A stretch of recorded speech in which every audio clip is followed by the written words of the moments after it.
தமிழ்நாட்டினுடைய பல முக்கிய கோரிக்கைகள் சம்பந்தமாக மாண்புமிகு தமிழ்நாடு முதலமைச்சர் அவர்களை இன்றைய தினம் எங்களுடைய சட்டமன்ற உறுப்பினர்கள் தோழர் நாகை மாலி, தோழர் சின்னதுரை, கட்சியினுடைய மாநில செயற்குழு உறுப்பினர் சாமுவேல்ராஜ் உள்ளிட்ட தலைவர்களுடன் இன்றைக்கு சந்தித்தோம். குறிப்பாக வட சென்னையில் குப்பையிலிருந்து மின்சாரம் தயாரிக்கக்கூடிய ஒரு எரிவுலை திட்டத்தை சென்னை மாநகராட்சி அறிவித்துள்ளது. அந்த திட்டம் நடைமுறைக்கு வந்தால் கடுமையான சுற்றுச்சூழல் பாதிப்பு ஏற்படும். ஏற்கனவே பல்வேறு விதமான சுற்றுச்சூழல் பாதிப்புகளால் பாதிக்கப்பட்டிருக்கக்கூடிய ஒரு பகுதியாக வடசென்னை என்பது விளங்கி கொண்டிருக்கிறது. ஆகவே அதற்கு பதிலாக மாற்று திட்டத்தை தமிழ்நாடு அரசாங்கம் நிறைவேற்ற முன்வர வேண்டும் என்கிற ஒரு மாற்று ஆலோசனைகளை மாண்புமிகு முதலமைச்சர் இடத்துல நாங்கள் கொடுத்திருக்கிறோம். அது சம்பந்தமாக ஒரு கமிட்டி போட்டு பரிசீலிப்பதாக முதலமைச்சர் அவர்கள் எங்களிடத்தில் தெரிவித்திருக்கிறார்கள். அதை போலவே கோவை பாரதியார் பல்கலைக்கழகத்திற்கு 1978, 79, 80 ஆண்டுகளில் விவசாயிகள் 925 ஏக்கர் நிலத்தை ஒரு பல்கலைக்கழகம் அமைப்பதற்காக கொடுத்திருந்தார்கள். ஏறத்தாழ 45 ஆண்டுகள் ஆனதற்கு பிறகும் இன்றைக்கு வரை விவசாயிகளுக்கு வழங்க வேண்டிய இழப்பீட்டு தொகையை தமிழ்நாடு அரசாங்கம் வழங்காமல் இருக்கிறது. அது சம்பந்தமாக கடந்த 2022ஆம் ஆண்டே சென்னை உயர்நீதிமன்றம் ஒரு விரிவான தீர்ப்பினை வழங்கி ஏறத்தாழ 300 கோடி ரூபாய் இப்போது வட்டியுடன் தமிழ்நாடு அரசாங்கம் வழங்க வேண்டியிருக்கிறது. அந்த பிரச்சனையை முதல்வருடைய கவனத்துக்கு கொண்டு வந்தோம். அடுத்த வாரத்தில் ஒரு உயர் அதிகாரிகளுடைய ஒரு கூட்டத்தை நடத்தி அந்த பணம் சட்டப்படி தர வேண்டிய பணம் நீதிமன்ற உத்தரவை தமிழ்நாடு அரசாங்கம் நிறைவேற்றும் என்பதை முதலமைச்சர் அவர்கள் தெரிவித்திருக்கிறார்கள் என்பதை தெரிவிச்சுக்கிறேன். தமிழ்நாட்டில் அவ்வப்போது பாதாள சாக்கடைகளில் மனித உயிரிழப்பு என்பது தொடர்ந்து நடைபெற்றுக் கொண்டிருக்கிறது. ஆகவே அதை தடுக்கக்கூடிய வகையில் புதிய எந்திரங்கள் கண்டுபிடிக்கப்பட வேண்டும். அதற்கான துப்புரவு பொறியியல் துறை ஒன்றை அண்ணா பல்கலைக்கழகத்தில் புதிதாக உருவாக்க வேண்டும்.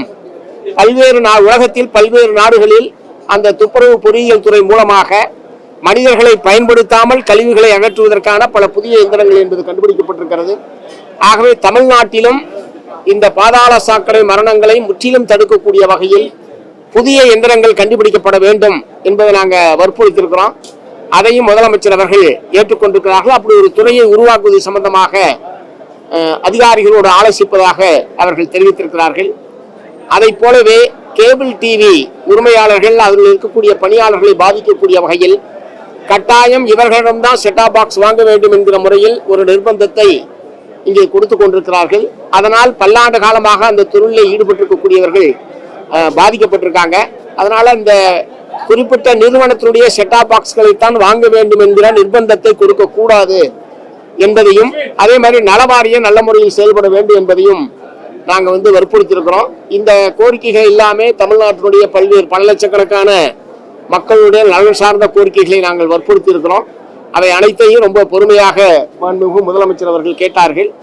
உயர் அதிகாரிகள் அனைவரும் இருந்தார்கள். அந்தந்த துறை சார்ந்த அதிகாரிகளோடு கலந்து பேசி நிறைவேற்றுவதாக தெரிவித்திருக்கிறார் என்பதை தெரிவித்துக் கொள்கிறேன். தமிழ்நாடு முழுவதுமே போராட்டம் பண்ணிட்டு இருக்காங்க. நீங்களும் அப்பப்போ ஆனா நிரந்தர தீர்வு தான் இருக்கிறது. அவங்க கொஞ்சம் பேரும் எங்கேயாவது 18,000, 20,000 என்ற பாட்டு தெரியல. ஆனா மற்ற கிராமங்கள்ல பாத்தீங்கன்னா மாதம் 2,000 தான் அவங்களே ஊதியம், அது சரியா கொடுக்காம இருக்காங்க. இது குறித்து அவங்க சொல்லும்போது என்ன சொன்னாங்க? நீங்களும் ஒரு முறை சொல்றீங்க, ஆனா அவங்க நடைமுறைப்படுத்துறதே இல்லையே.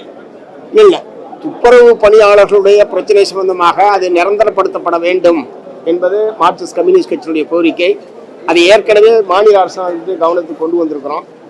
பட் அநேகமாக தமிழ்நாடு முழுவதுமே இது ஒப்பந்த பணியாக மாற்றப்பட்டு பல ஆண்டு காலமாக நடைமுறையில் இருந்து கொண்டிருக்கிறது. அதிலிருந்து உடனடியாக அப்படியே எல்லாத்தையும் நிரந்தரப்படுத்துவது அல்லது அதிலிருந்து முற்றிலும் மாறுவது என்பது உடனடியாக அரசு செய்வது என்பது அது படிப்படியாகத்தான் செய்ய வேண்டும். ஆனால் ஏற்கனவே மாநகராட்சியில் நகராட்சியில் நிரந்தர பணியாளர்களாக இருக்கக்கூடியவர்களை நிரந்தர பணியாளர்களாக தொடர்வதற்குரிய நடவடிக்கை எடுக்க வேண்டும் என்பதை அரசுக்கு மார்க்சிஸ்ட் கம்யூனிஸ்ட் கட்சியின் சார்பில் வற்புறுத்துறோம். மதுரை உள்ளிட்ட சில மாநகராட்சிகளில் தொடர்ந்து போராட்டம் என்பது நடைபெற்றுக் கொண்டிருக்கிறது. போக்குவரத்து தொழிலாளர்களுடைய போராட்டம் என்பது நடைபெற்றுக் கொண்டிருக்கிறது. இந்த தொழிலாளிகளுடைய பிரச்சனைகள் சம்பந்தமாக விரைவில் பேச்சுவார்த்தை நடத்தி தீர்வு காண வேண்டும் என்பதை வற்புறுத்துறாங்க. அதாவது இயந்திரங்கள் வந்து இந்த கழிவுக்கான இயந்திரங்கள் எப்போ கண்டுபிடிச்சாங்க, கண்டுபிடிச்சி ஏன் வந்து இம்ப்ளிமெண்ட் பண்ணாம இருக்காங்கன்னா டெல்லியிலே ஆகட்டும் ஸ்டேட்லேயே ஆகட்டும் இந்த இதே ஐஐடியில் வந்து இருக்க கராத்தி அவங்க சொல்ல முடியாது, அது யாருமே பர்ச்சேஸ் பண்ணுற அளவுக்கு தயாரா இல்லையா? என்ன காரணம்? ஏன்னா இது வந்து நம்ம ஐஐடி நம்ம மக்களே கண்டுபிடிச்சிருக்காங்க, எதனால வாங்காம இருக்காங்க?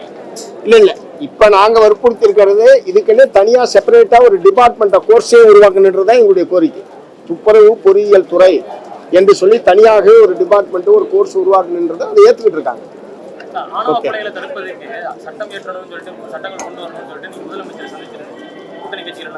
இப்போ அது தொடர்பா ஏதாவது இல்ல இன்றைய கூட்டத்தில் அது சொந்தமா வற்புறுத்தல. பட் ஏற்கனவே முதலமைச்சரை வந்து நானும் தோழர் முத்தரசன், தோழர் திருமாவளவன் அவர்களை 3 பேரும் சேர்ந்து வற்புறுத்தியதற்கு பிறகு ஒவ்வொரு முறையும் வற்புறுத்த வேண்டிய அவசியம் இல்லை. இல்ல இது குறுகிய காலத்தில் நடக்கக்கூடியது. இதுல இப்ப சட்டம் ஏற்கனவே தயாரானதா தான் கொண்டு வர முடியும். இப்ப தயார் இல்லாத நிலையில இன்றைக்கு நாளைக்குள்ள சபை முடிகிற நிலையில வரதுக்கு வாய்ப்பு இல்லையே.